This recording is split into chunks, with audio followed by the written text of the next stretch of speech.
କୁଆଡ଼େ ରାଜା ତୁ ଛାଡ଼ି ଗଲୁ ରେ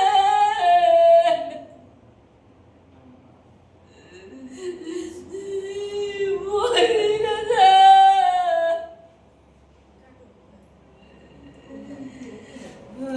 ମତେ ତୁ ଅନାଥ ତ କରି ଗଲୁ ରେ ମୋ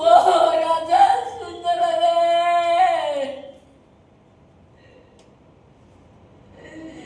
ଭୂତ 16 ହେଲା କେମିତି କାଟୁଛି ଦିନ ମୁଁ ଜାଣୁଛି ରେ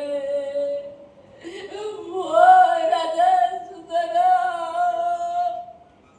जो ओपनिंग है कार्टू जमी आज यूजुअल जमी चलिया कथा सेम चलो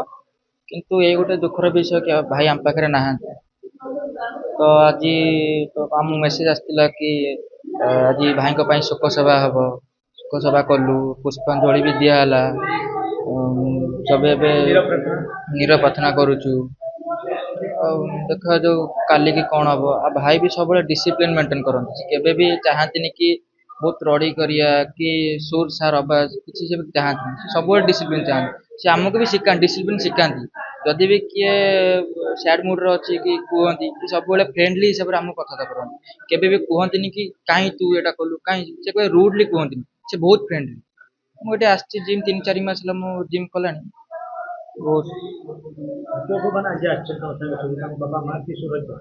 बापा माँ भाई बापा माँ तो बस तो पुआ तो नहीं माँ रो शून्य खाली हो गला भाई मैंने आसु सुखचा पालन करने बहुत दुख लगे आज्ञा आज्ञा चलो जेन चले सेन चलो किंतु नियम अनुजाई चलो जेमती भाई आमको डिसिप्लिन शिखई जमती नियम देती कि यहीटा एमती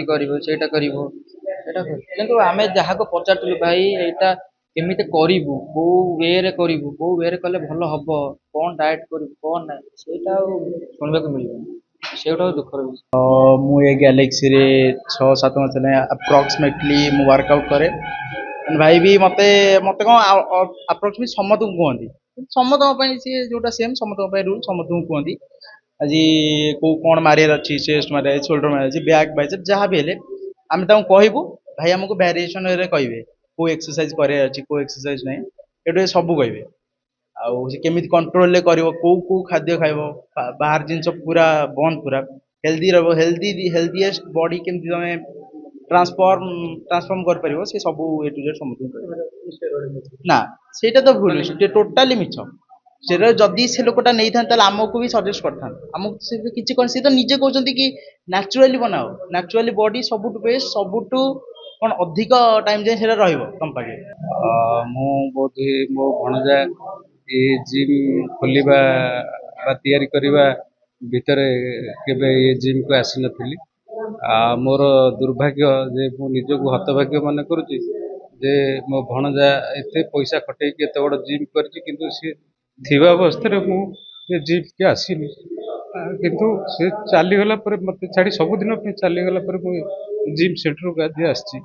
आसिला पर बहुत मन रे कष्ट हो दुख भी लागुच आ पुरुष लोक तो लुचि लुचि खाद्य को पड़ुछ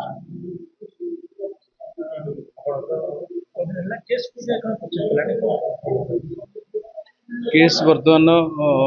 क्राइम ब्रांच हाथ को केस जाइए वर्तमान सुधा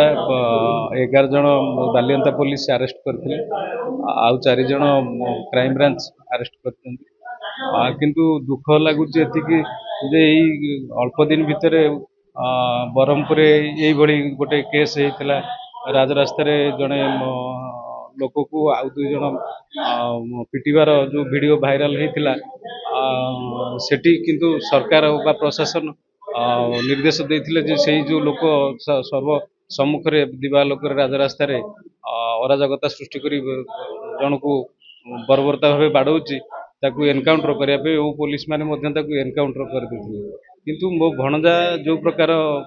भणजा को से बालियंतार स्थानीय लोक मैंने जो प्रकार मृत्युदंड देइचंती माने अमानुषिक भाव अमनिष भाव जो मानकर मानविकता मूल्यबोध नहीं से जदि राजरास्तार गोड़े गोड़े पुलिस एनकाउंटर करते ନିଶ୍ଚିତ ମୋ ଭଣଜାର ଆତ୍ମା ଶାନ୍ତି ପାଇଥାନ୍ତା। ଆମେମାନେ ମଧ୍ୟ କିଛି ନ୍ୟାୟ ପାଇଲୁ ବୋଲି ଆଶା କରିଥାନ୍ତୁ। କିନ୍ତୁ ବର୍ତ୍ତମାନ ଯୋଉ ସ୍ତରରେ ଯାଉଛି ଆମର ତଦନ୍ତ କେସ୍ର ତଦନ୍ତ, କିନ୍ତୁ ଆମେ ଏଥିରେ ଖୁସି ନୁହଁ। ଆମେ ବିଗତ ଦିନରେ ମାନ୍ୟବର ମୁଖ୍ୟମନ୍ତ୍ରୀଙ୍କୁ ମଧ୍ୟ ଅନୁରୋଧ କରିଥିଲୁ, ଗୁହାରି ହେଇଥିଲୁ ଯେ ଏଇ କେସ୍କୁ ସିବିଆଇ ହାତକୁ ଟେକି ଦେବାକୁ, କିନ୍ତୁ ଏ ପର୍ଯ୍ୟନ୍ତ ମାନ୍ୟବର ମୁଖ୍ୟମନ୍ତ୍ରୀ ଆମର ଗୁହାରି ଶୁଣୁନାହାନ୍ତି। ଆଉ ଆମେ ବି ଆଶା ରଖିଛୁ ଆଗାମୀ ଦିନରେ ବିଧାନସଭା ଆଗରେ ଯାଇ ଆମରଣ ଅନଶନ ବା ଆମରଣ ଅନଶନ କରିବୁ ବୋଲି ଆଗାମୀ ଦିନରେ ଆମେ ଆଶା ରଖିଛୁ ନ୍ୟାୟ ପାଇବାକୁ।